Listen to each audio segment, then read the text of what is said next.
as you heard from the song. You all are here for the Texas Teaching Entrepreneurship Focus on Fundraising. Thanks for getting up in your morning and joining us at Capital Factory. My name is Gordon Doherty. I'm co-founder and president here at Capital Factory. Hopefully you've had a chance to attend some of our other events. Some of you might even done the startup crawl. Anybody at the startup crawl Friday night? Couple, hey, you're still surviving. Awesome, welcome. So I had a 29-year career in tech, but for the last 18 years I've been advising startups, and for the last 7 or so since we co-founded Capital Factory, I've had the pleasure of spending 100% of my time educating and advising and investing in tech startups. I've been involved in more than 200 investments, either as an angel or as a venture capitalist, and so that'll be kind of the topic of our session this morning. I'm going to hopefully help you avoid some of the most common mistakes with regards to fundraising for your venture. I'm going to focus mostly on the seed and Series A phase. That's because there's some commonality between those, and early stage funding is very different than when you're 10 or 20 or $50 million and you're raising a big growth round, and because most of you, if you're working on a startup venture, you're probably in that phase of thinking about or raising a seed round or thinking about and preparing for a Series A. So that'll be the focus of the session. My personal goal here is to deliver at least a couple of significant aha moments. You've probably read articles, you've probably read books, maybe you've been on the fundraising trail already and have already learned a few things. So if I can deliver at least 2 significant aha moments, then I will have met my personal goal. The lecture part of this will probably take 30 or 40 minutes, and that's because I'd prefer to kind of set a foundation and then see what questions you guys have. We'll have plenty of time for Q&A, I believe, during the session, okay? So to start, I want to describe how we usually want things to play out. Let's say kind of a pristine utopian world. The way we hope this works out is we connect up with a potential co-founder, we're in a coffee shop, we riff on an idea back and forth, we get some chicken scratch on a napkin, that's the idea phase. We usually don't raise money right for that. We usually bootstrap during that phase. We use some of our own financial resources. We got a part-time job that's paying the bills and we're spending part-time on this. Maybe we borrow from our 401k, or we rob a little bit from our savings account. That's that idea phase. But then when we move into what I'm going to call the pre-seed phase, some of us choose to go ahead and raise a little bit of money. So with each of these phases where you see that gear shift, we raise money, shift a gear, move into the next phase. In that pre-seed phase, we're usually working on building a prototype or something that resembles a product, maybe a clunky, ugly, buggy, expensive prototype, minimum viable product of some sort. That's what we're trying to do. We're trying in the pre-seed phase just to prove that we can build something that performs a desired function, and during that pre-seed phase, we're testing the market. Do they really want it? Are they going to be willing to pay for it?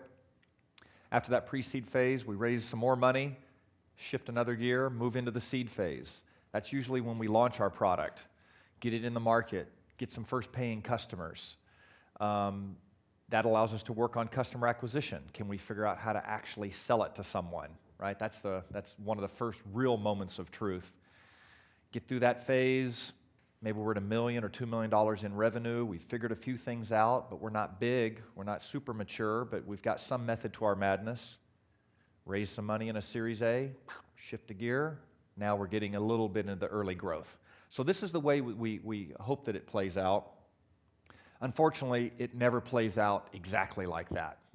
I'm going to literally say never.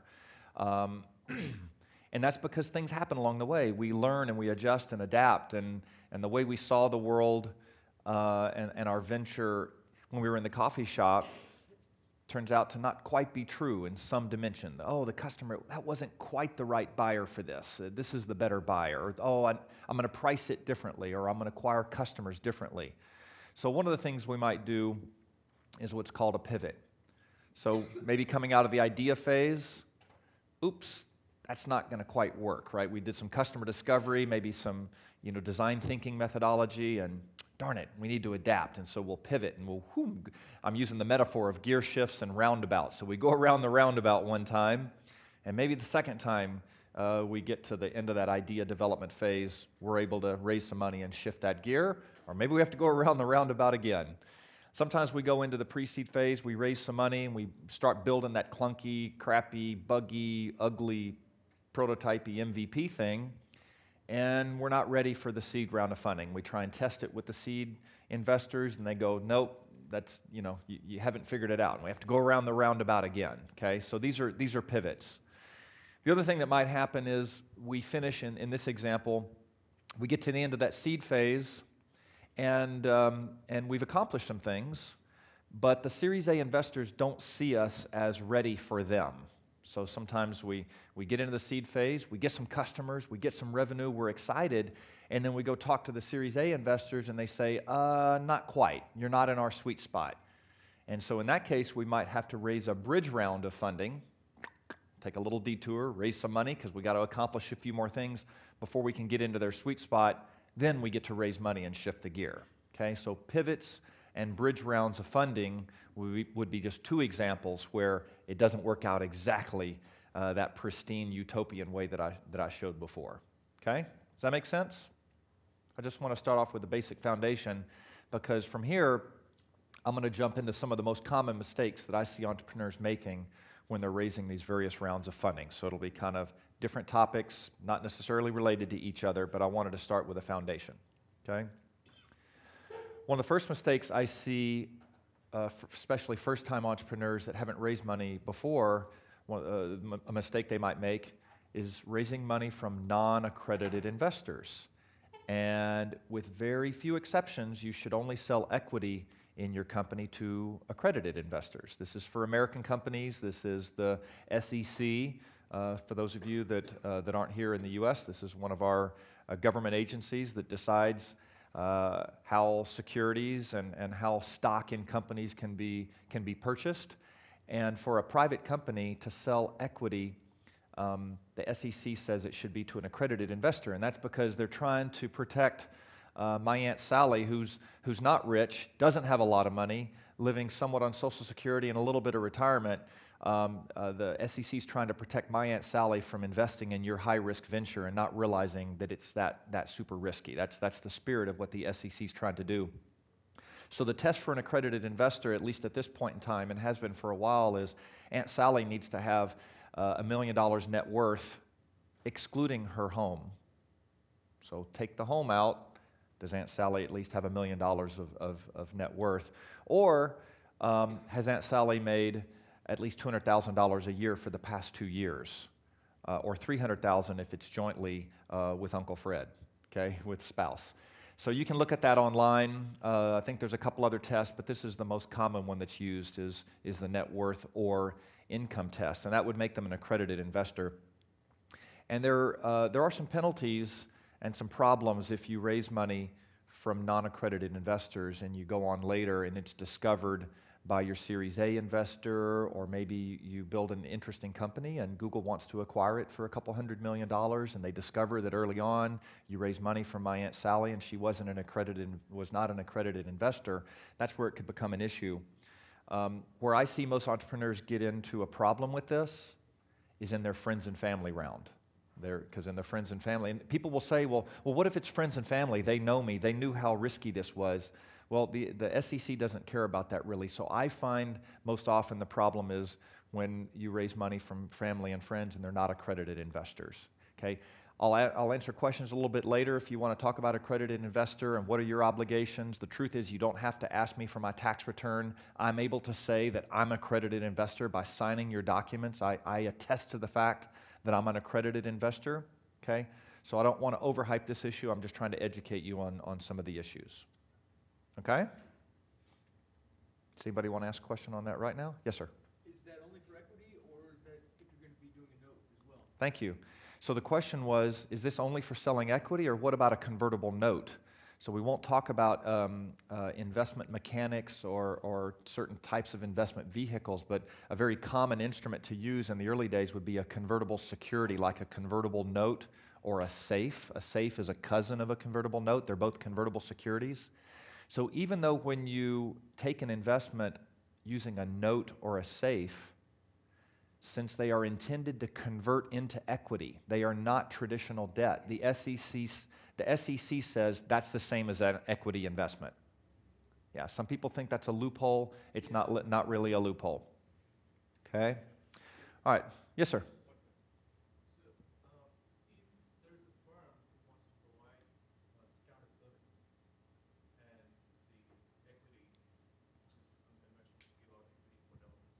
Yeah.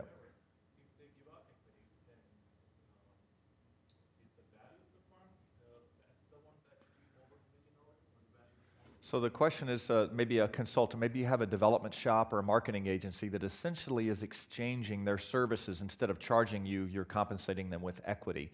Usually, and you're going to want to talk to your lawyer about this, but usually that's okay. Usually we can treat that almost like an advisory, so you're compensating them. They're not making an investment. It's instead you are compensating them. It's like you're paying them. That's different than me giving you money and I get equity because I gave you money. But talk to your attorney about this. It's very important. The way that that's written up is probably pretty important. Okay? All right. Save the next questions for the end if you don't mind. I might be able to pause for a question here or there. Just jot it down. Don't worry. I'm going to try and save at least 20 minutes for questions. So now I want to talk about kind of my basic formula that I teach and then some of the most common issues around it.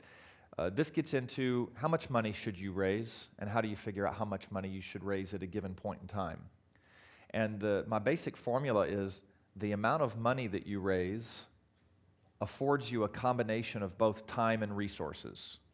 Right? If I have money, then I've gained some time, or I can use it to add additional resources. And if I have time and resources, I can accomplish things. And those things that I accomplish, I'm referring here as outcomes. So with money, I get time and resources. With time and resources, I get outcomes at some point in the future. Okay? Simple formula. But maybe I'm sitting with you, and I say, okay, well, hey, how much are you raising in your seed round? And you say, $500,000. I say, great. Why is $500,000 the right amount of money? And unfortunately, I get a lot of what I consider to be wrong answers. You might tell me that it's the most you think you'll be able to raise. You might tell me it lets you hire a certain number of people, or that you'll only get diluted a certain amount if you raise $500,000. Or maybe you tell me how much runway it gives you. Oh, we're raising $500,000 because it lasts 9 months, or we can execute for 9 months. It gives us 9 months of runway. To all of those, as an investor, I say, so what? Why do I care?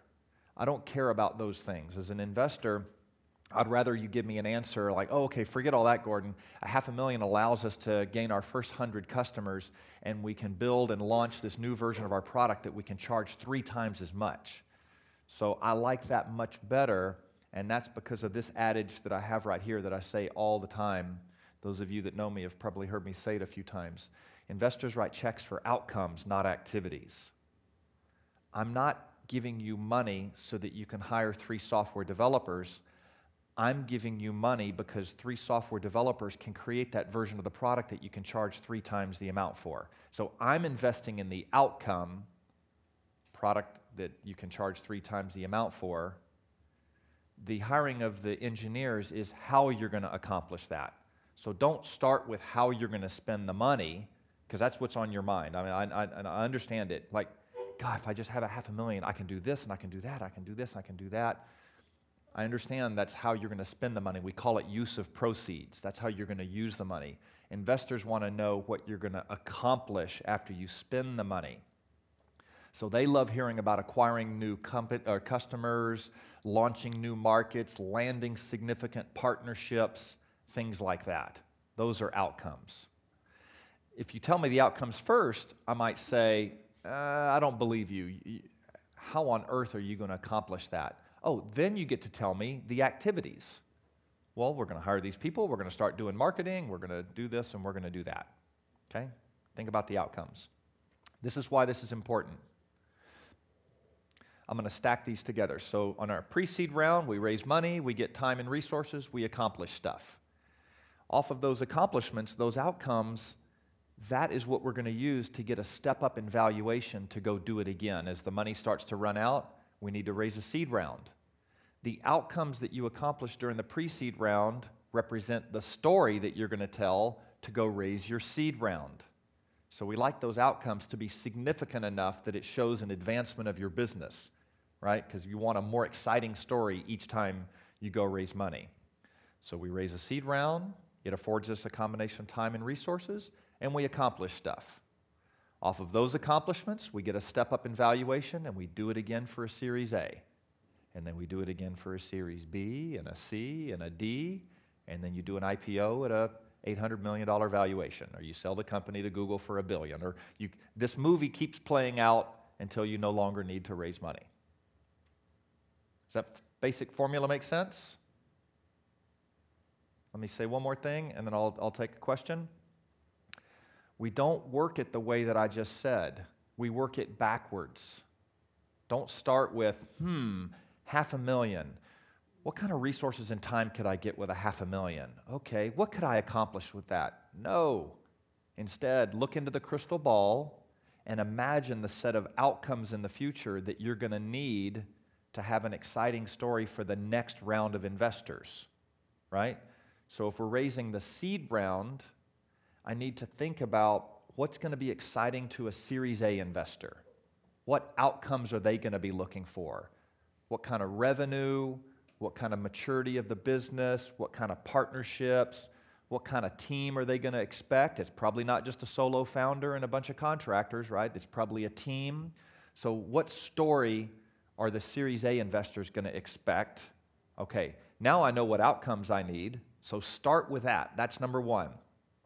Now that I have that list of outcomes, what combination of time and resources is going to be required to accomplish those outcomes? And think of time and resources as competitive with each other.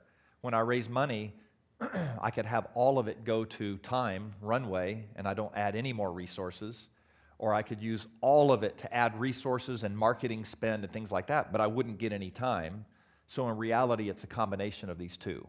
So I know the outcomes that the Series A investors will be excited about. I figure out the time and resources by kind of working on my financial model. And then I put a price tag on that. Now I know how much to raise. It's $535,000. And I might round it up to $550 or round it up to $600 or something like that. This is how the exercise goes. Work the model backwards. Question? Yeah, could you please clarify for me, at least, the real distinction between seed money and Series A? Could I distinguish between seed money and Series A? The truth is, they're just monikers or descriptions that we put on these rounds so that it kind of quickly puts us in a general frame of mind. It doesn't dictate the amount of money. I'm helping a company right now raise a seed round, $15 million. This is because usually the seed round is what's used as you're either to launch the product or you've just kind of launched it and now you're getting that early revenue, right? So usually the seed round is not to start building the product. Usually when we call a pre-seed phase, it is building the version 1 or the MVP of the product. Usually the seed round is launching the product, or maybe you've already just launched it, but you're trying to get that early revenue, trying to get a customer acquisition model going. The Series A is not to figure early things out. You've already figured things out. The Series A is kind of the first growth round. You've figured it out, you've got a little bit of a method to your madness, and now that the first opportunity to grow. So when we use those descriptions, it's usually describing the phase of evolution of the company. It is true that there are common amounts of money that are raised, but it can vary widely.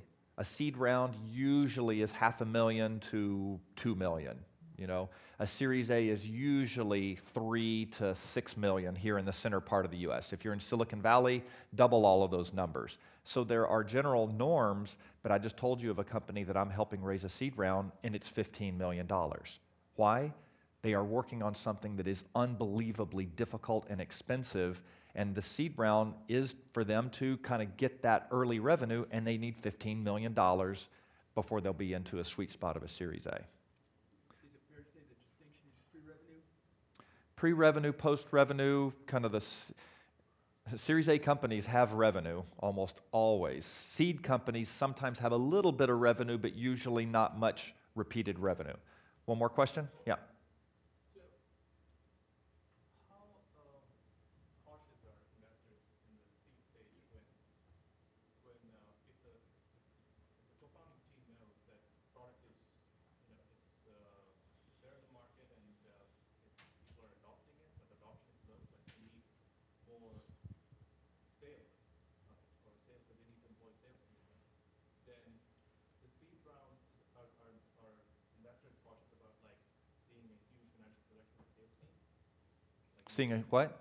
huge financial projection on sales team, investing in sales team for the seed round, or is it something that they only accept during the Series A? I'll try and paraphrase the question. In a seed round, what are they looking for in terms of projections of the sales team and sales results? In the seed round, you will have a projection of what you think is going to happen, and the projection should be something that gets you into a sweet spot of a Series A. A sweet spot of a Series A for this part of the country, for much of the country, is $1 to $2 million of revenue. So if you're raising your seed round, then the question is how much investment in sales people, you might be a self-service or whatever, how much investment are you going to need in order to get you to that Series A, 1 to 2 million? But I'm going to describe a couple other scenarios, so if I don't answer it, let's come back to that question. Hang on, I got to keep going. So, sorry. A Series A sweet spot is $1 to $2 million in revenue. So if you're raising a seed round, you need to get to that sweet spot. You need to get to $1 million or $2 million. So with each round of funding, let's see if this is going to work. Oh, I think my battery died.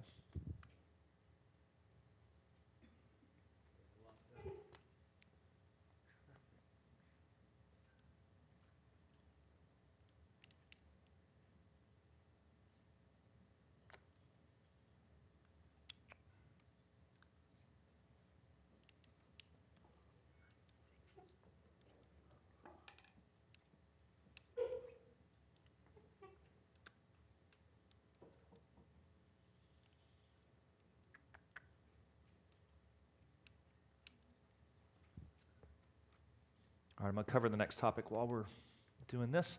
So with each round of funding, you should expect to get diluted 25 to 35%. That is a broad rule of thumb, so it's not going to happen all the time.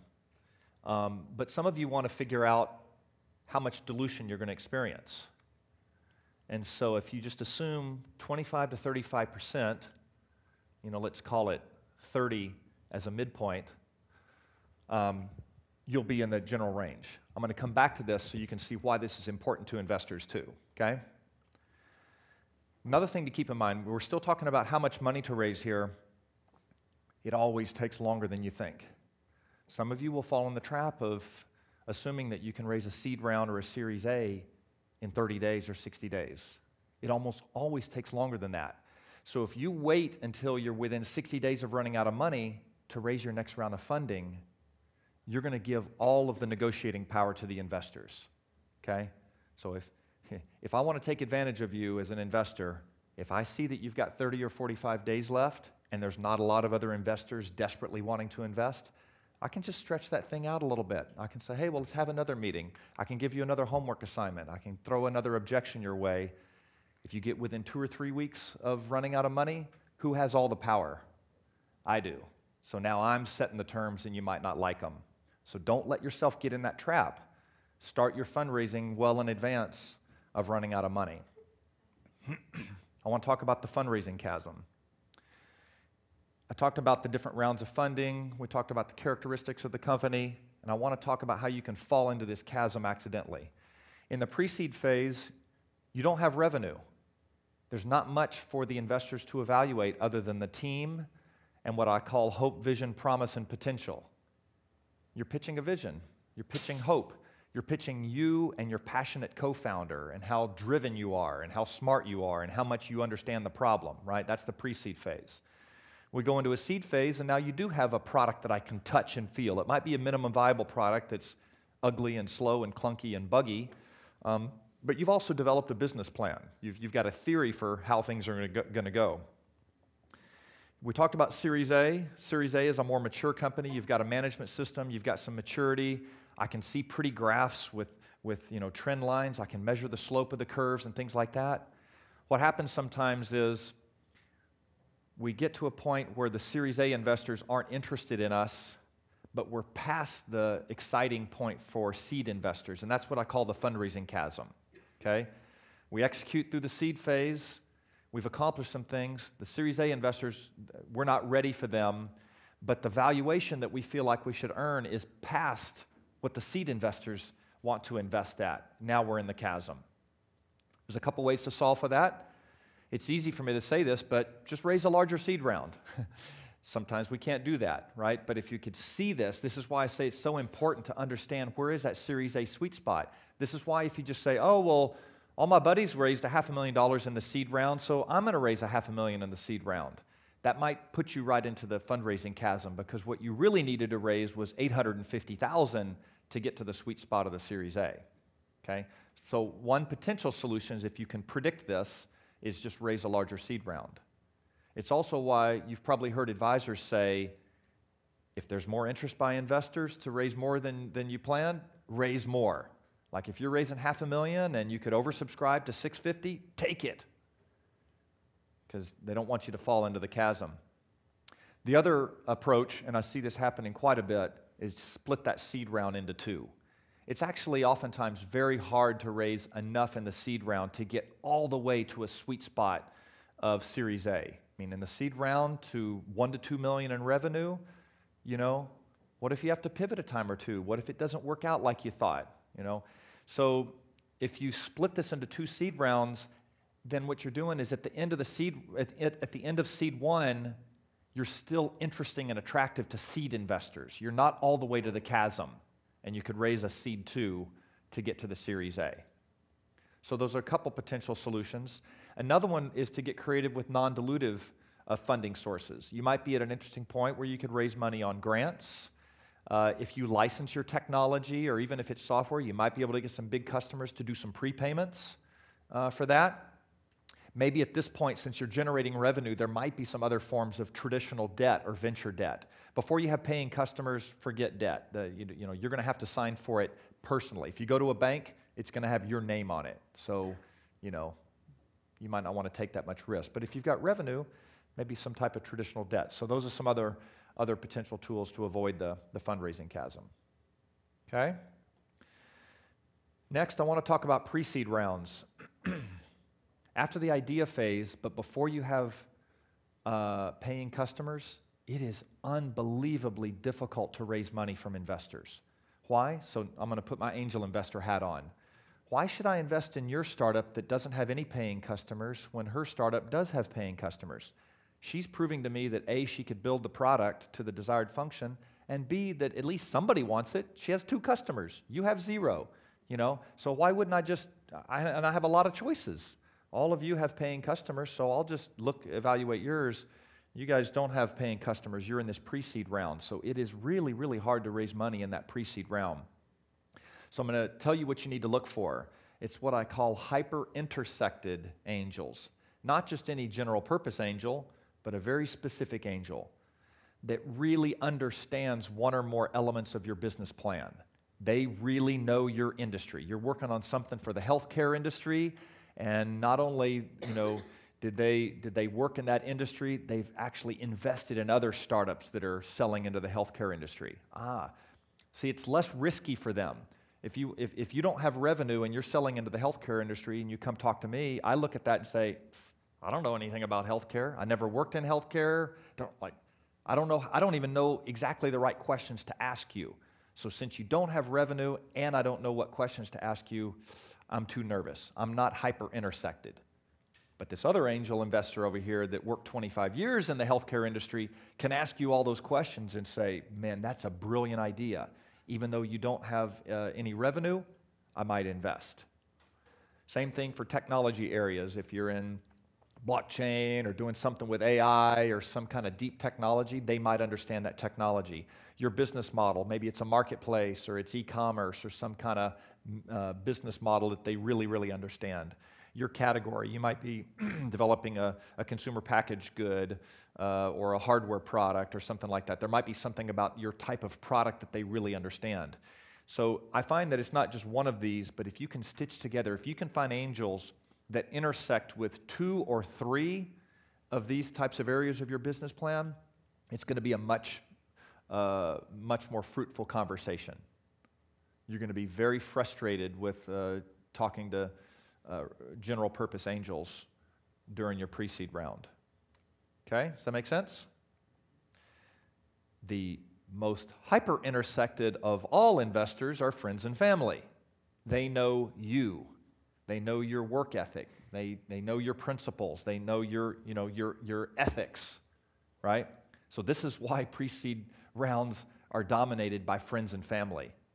And friends might be coworkers. It's not, your high school buddy or whatever, your sorority sister. It could be somebody that you worked with in 2 different companies. You worked with them, and they're an accredited investor, but they know you. So that's another way of achieving the hyper-intersection. Okay, you got it? Switching to the next topic. I want to make sure we have time for questions at the end. Investors aren't excited about a 2 to 3x return. I'm not investing 50 grand in your company so I can double my money. Why? Because at least half of my angel investments are going to go to 0. So just doubling or tripling my money for this high-risk class is not interesting. So don't use those words. Don't tell an investor like, I'm going to triple your money. That's the wrong number. Like at least 10x. The magic number, VCs, angels, are all assessing whether or not they can make a 10x return off of your investment, because in the seed stage, half of their investments are going to go to 0. Not as much with Series A, but they're still looking for a 10x return. So I'm going to give you the magic formula. I'm going to tell you what has to happen for that investor to get a 10x return. This is what's going on in their mind. They're either doing the math or mentally they're doing the math. The formula is 10 times their investment divided by the initial equity they get, multiplied by multiple rounds of dilution. Okay? I have an article on this. Later in the presentation, I'm going to tell you about my website. I've got an article on this titled Negotiating Valuation. So if you don't want to write down or memorize the formula now, the article that I wrote is titled Negotiating Valuation, and this is one part of that article. Okay? 10 times investment divided by their equity times multiple rounds of dilution. I'm showing 2 rounds of dilution here. So let's work this as an example so you really understand. Maybe this is a large seed round. The investor puts $2 million in. Their $2 million gets them 20% equity, and they're going to assume that you need 2 more rounds of funding before you exit. Okay? So if this is a large seed round, then they're going to assume that you're going to raise a Series A and then a Series B, and that'll be the last round, and sometime after that, you're going to exit, and they're going to get a payday, okay? So this is just my assumptions. So here's the formula. 10 times 2 million divided by 0.2, 20%, times 0.7 times 0.7. Each of those 0.7s are the dilution factors. See how I said 30% dilution? So you just do the inverse of that, times 0.7, 0.7. So you would need to exit at $204 million for that $2 million investor to make a 10x return. Okay? You need to, say it again, you need to exit around $200 million for that investor to make 10x. For you to exit at $200 million, you probably need to have $40, maybe $50 million of revenue. Oftentimes, acquisitions are done as a multiple of revenue. So if I'm that $2 million investor, here's what I'm thinking. What are the odds that you will survive through a Series A and through a Series B, and along the way, grow the revenue to $40 to $50 million, then exit for that $200 million so I get to make 10x? That's what I'm trying to figure out. You're thinking, what are the odds you're going to survive to raise a Series A? I have to think all the way to the exit. Multiple rounds of funding. I just showed 2 rounds of funding. Let's do a couple what ifs here. What if instead of $2 million, they had to invest $3 million to get that same 20%? You'd have to exit for $306 million. What if a Series A and Series B wasn't enough to get to an exit? You had to raise a Series C as well, a third round. In other words, in the denominator, I'm going to add another times 0.7. You'd have to reach $292 million to get 10x. What if instead of being diluted 30% per round, it's only 20%? Well, that'd be $156 million. What about 35% dilution on each of those rounds? That's $237 million. What if I combine all of those? It's going to take $3 million, it's 3 rounds of funding, and each one is going to dilute the investor 35%. You'd have to exit for almost $550 million. So as an investor, I'm looking at all this, and I'm thinking, all right, 200 to 300 million. What are the odds that with my seed investment and multiple rounds of funding, can you go sell the company for 200 to 300 million dollars? Now do you know why as investors we care about your market size? Now do you know why when you come say, our total available market is $285 million?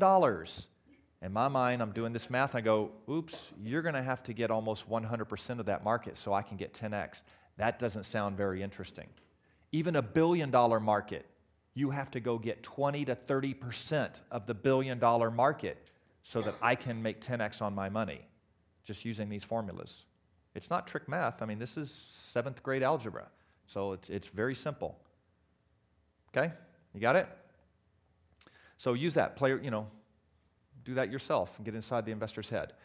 We're talking about valuation here because valuation dictates how much equity the investor gets. The reason I care about your valuation is my $2 million getting me 20% is very different than if my $2 million only gets me 10%.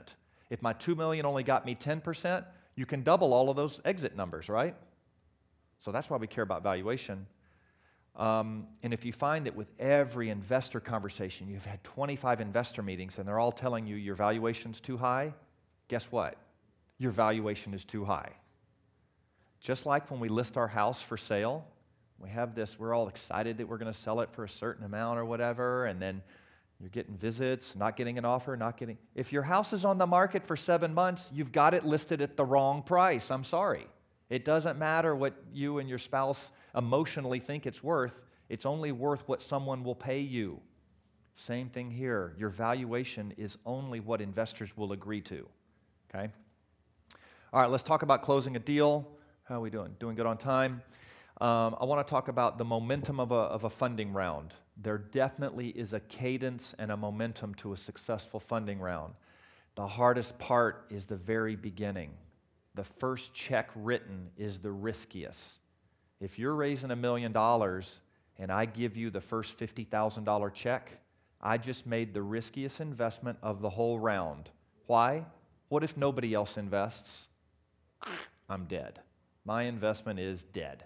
You needed $1 million, I gave you 50 grand, you didn't raise any more, so I don't want to be the first check. If I really like your idea, what do I want to tell you?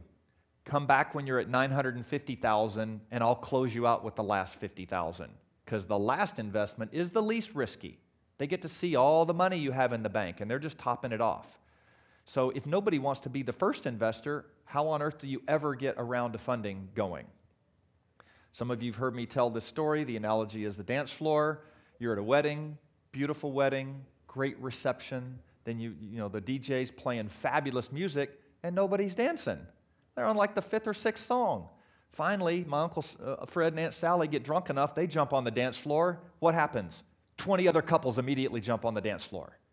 So your mission in life is to get Aunt Sally and Uncle Fred on the dance floor so that then a bunch of others will jump on the dance floor, okay? And instead of dance floor, we're going to use writing checks, okay? So here's some tools that you're going to use or that I suggest you using.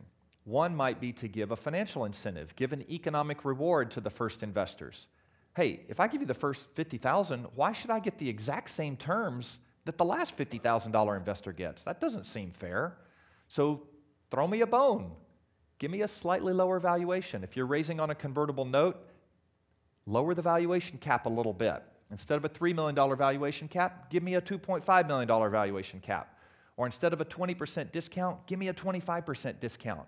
and maybe do that for the first 10 to 20% of the round. So if you're raising $1 million, maybe the first $100,000 to $200,000 gets this special deal.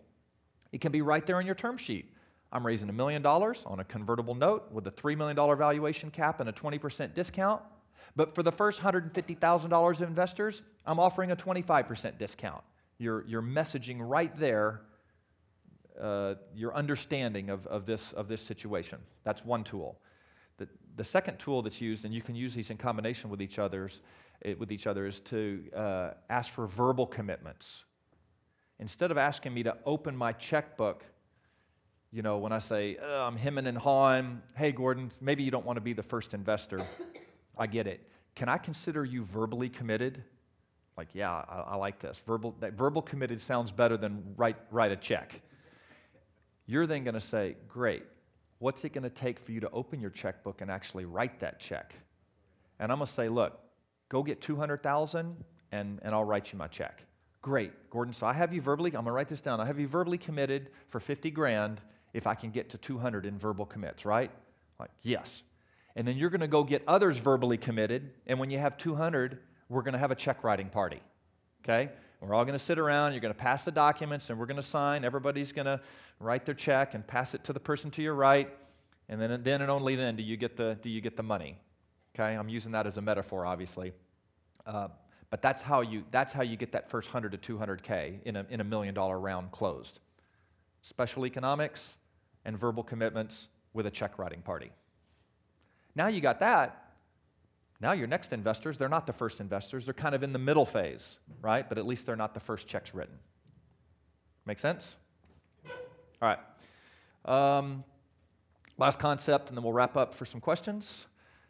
Investors have ADD. Active angel investors, active VCs, see a ton of deals. Now, I may be an extreme. I probably see 40 deals a month or something like that, 30 or 40 deals a month. And I get, reasonably involved in 10 or 15 deals a month. So I know I was super excited in my meeting, with you, and then 2 weeks went by, and I got excited about a whole bunch of other deals, and I kind of mostly forgot about. In fact, when I see you again, I can't quite remember what it was I was super excited about, and you're going to have to remind me. That's what I mean by ADD, especially with active investors. So you have to find excuses to get back in front of those investors. They're probably not going to have coffee with you once a week, so you have to get creative. Many of you will choose to include them on your monthly stakeholder updates. Hey, Gordon, sounds like you're pretty interested in this. Remember in the meeting, they're kind of excited. They're leaning in, they got a twinkle in their eye. That's the time to say, hey, can I include you on my monthly update? Like, oh, sure. So at least once a month, they're going to kind of understand what's going on with the company. Then as you have progress with traction, and you get to decide what traction is for you, it doesn't have to just be paying customers. There could be other interesting forms of traction. That might be worthy of just in between the monthly updates, you send those interested investors hey, guess what? I got an LOI from Facebook on that partnership. Looks like it's going to close, in the next month. Oh, great, that sounds pretty interesting. So you're trying to kind of offset that ADD factor, okay? Many of you will not do this, and you will find that, when you resurface, you're having to get them excited again, and then go dark. It'll drive you nuts, okay? Couple things. I run a quarterly boot camp called Founders Academy. Some of you have attended. I recognize some faces. I do it in the first calendar month of each quarter, so it's coming up in April. I think it's the week of April 15th. It's a 4-day lunch and learn, so 11:30 to 1:30, Monday, Tuesday, Wednesday, Thursday. Austin, we live stream it to Dallas. We live stream it to Houston, so if you happen to be in one of those cities, love to have you. We usually have about 100 people attend. The Eventbrite is foundersacademy.eventbrite.com. Second, I referenced an article that I wrote, so I just wanted you to know that I've got a lot of articles and other resources on my personal website is Shockwave Innovations. It's shockwaveinnovations.com. I've got about 150 articles there, 50 streaming videos that I produced, a bunch of resources. So a lot of the things that I talked about today, I've got articles on that. So if you need a refresher, just go there, go to my blog, click on fundraising category, and I promise you will see most of the things I talked about in a little bit more detail there, okay? What questions do y'all have? Got about 15 minutes, I think, 12, 13 minutes. What do you want to know? What's the art of valuation? What's the what? How do you go about the art of valuation? The art of valuation? Okay, I have an article on it, but I'm going to give you a few tidbits. It's called Negotiating Valuation. Angel investors are a little bit different than Series A investors, but some of it is in common, okay? So I'll tell you a few of the tricks here. The first thing investors do, so if it's a seed round, you're usually proposing the valuation. You're coming saying, hey, we're thinking about, raising on a convertible note with and you spit out the valuation cap. So let's just say $3 million. The first thing I'm going to do is pattern match. I call it comparables. As soon as you say the word 3 million, I've already learned a little bit about you, right? So I know a little bit about the team. I know how much revenue you've got, or maybe you just launched the product. I know your category, market size, right? So I know a few parameters. And as soon as you say 3 million, without even thinking about it, my brain goes, and I'm comparing against the hundreds of other investments that I've seen in the past year, and I'm trying to identify some that are like you. Like you means similar team, like experience level, First-time founders, okay, first-time founders. 10,000 in monthly recurring revenue, self-service business model, billion-dollar valuation. Okay, let's see, I've seen about 30 of those. I really don't have a register of it, but that's what my brain is doing. I'm like, God, 3 million? That kind of seems high. Most of those that I was seeing were around 2 to 2.5. So I'm doing a comparable, okay? The second thing I do after I do the comparable is I make adjustments. There were things that we talked about that especially impressed me versus the comparables, or especially concerned me versus the comparables. So there I'm going to take kind of this range, the comparables, and I'm going to adjust it up or down, okay? Then I'm probably going to do this exit test, the 10X. Like, okay, let me see. If I invest 50 grand on this and then get diluted, what's it going to take to get to 10X, right? So these are three of the tools that are common used that experienced investors, they just go through it very quickly. They don't even hardly think about it. That's how the valuation, so this is just, now there's ways of negotiating the valuation, and honestly, it gets into sales. No, you are selling your venture. Most of you have never carried a business card that had the word sales on it, right? And there are methods for selling things. And when I say sales, I don't mean used car salesman. You're not using tricks or anything like that, but there are ways of describing what you're doing that are much more effective. And so the best fundraisers and the best valuation negotiators are the ones that effectively learn how to be a salesperson for your venture, and you'll get better and better at it. I absolutely would recommend reading, if you're not comfortable with it, if you don't feel you're good at it, I would read some books on sales. Go pretend like you're going to hire on as a salesperson somewhere. What books are they reading? Because that's what you're doing. And for a 200 million valuation after Series B round, for its 200 million exit. Series B round, what market size are you thinking comparing that company with alternatives and competitors and other exits or whatever it is? Yep. What market size are you thinking when you're calculating? So to get to 200 million, how does that correlate to the market size? You might have heard the quick math that I did. If you have to exit for 200 million, it means you might have to have 40 or 50 million in revenue, okay? A market size that's $1 billion, you're less than 10% of that. You only have to get less than 10% of that market, right? So that's one way to think about it. The other thing that happens is, your market size can change over time. You have your total available market, and then you have your serviceable market. The total available market eliminates a lot of inhibitors. It assumes that you could sell to any target audience for your solution, right? The serviceable market narrows it down on various factors. Your product might only be in English language, so you can't count every human on the earth. You can only count those that speak English well enough to use a software solution, right? Your product might only be on iOS, not Android, so you can't count every smartphone in the world. You can only account the iOS devices, right? These are what we do to narrow it down to the serviceable market. So market sizing, there's two pieces. They're TAM and SAM, total available versus serviceable. They're cousins of each other. If you don't have experience with market sizing, one of the articles on my site is titled "Sizing Your Market," and I give some methods for that. Okay? Yes, sir. Can you please go a little bit deeper in the relation between the revenue, the annual revenue, and the exit price? Sure. Can I go into a little bit more the relationship between annual revenue and exit? For early stage or high growth ventures usually are not profitable, okay? So if you're a public company trading on NASDAQ, your valuation is usually a multiple of your earnings or some EBITDA profit or, price to earnings ratio we hear about. Okay, let's forget public companies. Let's forget profitable companies. When you're profitable, usually your valuation is a multiple of earnings or net profit. So we're going to set those on the side because most of us will exit when we're in the single millions or tens of millions of revenue and we're still not profitable. We're growing 50% or 100% year over year, and these companies, they're usually acquired for a multiple of their revenue.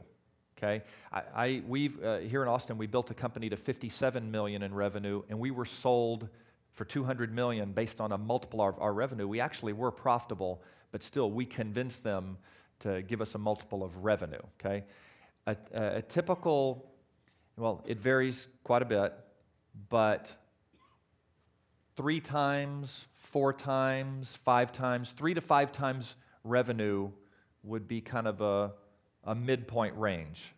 For a company that's growing nicely, they're growing 30, 40% per year if they're in the tens of millions. If you're smaller than that, if you're only 1 or 2 or 3 million, the growth needs to be a lot more. Yeah. And so I tell a story during Founders Academy of an acquisition that went down at a 13 or 15x multiple of revenue, and that was a really, really big deal. Okay, so that just gives you a general rule of thumb.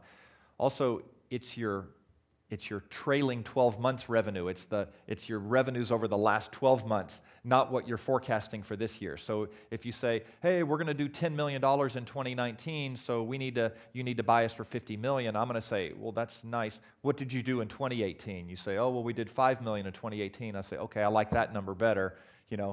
It's what have you done, not kind of a forward projection.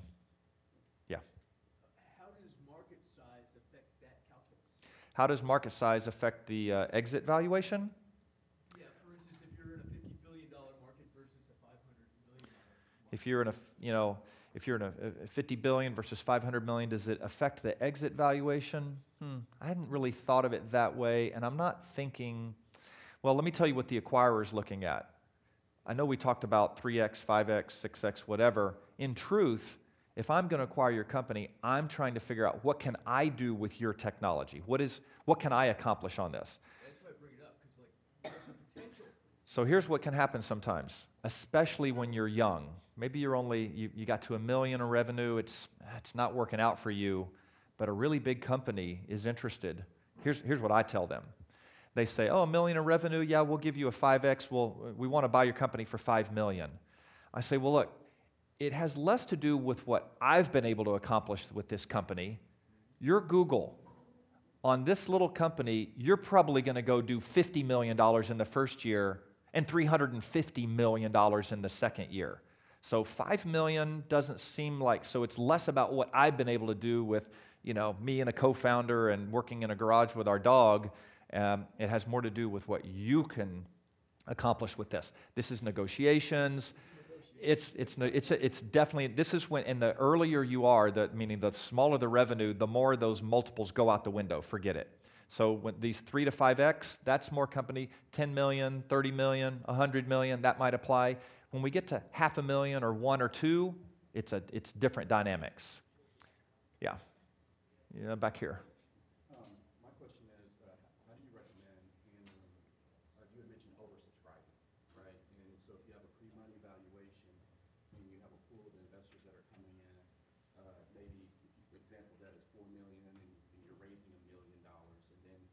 decide, hey, I want to go take another, I want to oversubscribe this and get to 1.5 million. I mean, how would you, or what would you recommend in terms of handling the reduction in, or what you're giving up in the company? The extra dilution? If you're going to have to give up more on the Yep. seed round, and then Yep. that dictates everything that's going into the future round. Yep. So the question is about oversubscription. How do you handle it? So you were going to raise $1 million at a $5 million valuation, and actually as you go through it, there's more demand. There's the opportunity to raise an extra $500,000. Should you oversubscribe or not? Well, so first off, it depends on what fundraising vehicle you're going to use. If you're raising on convertible securities like convertible notes or safes, those are what we call high-resolution financing vehicles. What I mean by high resolution is we can change the terms with every single convertible note if we wanted to, right? So there's a lot of flexibility with convertible notes. So sometimes if you're raising a round of funding with convertible securities and you set out to raise $1 million, and as you get into it, you realize, wow, there's a lot more demand than this. You might actually go ahead and finish off that $1 million on the original terms, and for the oversubscription, to the extent the investors are still interested, you change the terms. It's not $5 million valuation, it's $6 million, okay? So with convertible securities, we have that flexibility for oversubscription, okay? In an equity round of funding, it's much more rigid. A Series A investor, they give us a term sheet. It's not high resolution, it's very locked down. So a lot of times in an equity round of funding where we're selling equity in the company initially, we might allow for an oversubscription allowance, so it won't be a surprise. Like you'll say $1 million with a $500,000 oversubscription. What this allows you to do is once you get to $1 million, you go ahead and close the round, and you get all that money in the bank account, and then you go into a second closing for the oversubscription. The subtlety in your question also was, well, what about the extra dilution, right? So if it's written in the term sheet, then you've already thought about it. Right? You've already thought about this oversubscription. In the other scenario where you weren't sure and you were raising money on convertible securities, yes, if you raise more, it's going to come with more dilution. So I have an adage, though, that says optimize for growth, not dilution. Our mission is not to minimize the dilution from fundraising. Our mission is to raise the right amount of money from the right investors so that we can grow like crazy, because those companies have infinite options that usually end up in exits. It's when we get unbelievably focused on dilution, and this investor's proposing terms that will dilute us 22%, this one is proposing terms that would dilute 23%, this one's proposing terms that would dilute 40%. Okay, maybe I can throw out that one, but 22, 23, 25, man, to me that's all the same number. I'm going to go with whoever is the best investor who can help me the most. I'm optimizing for growth and not getting super focused on dilution. Remember, the only equity percentage that matters is the one at the end when you exit, and it's much more important to exit for $1 billion than it is to exit with a big equity percent and, $50 million. Back.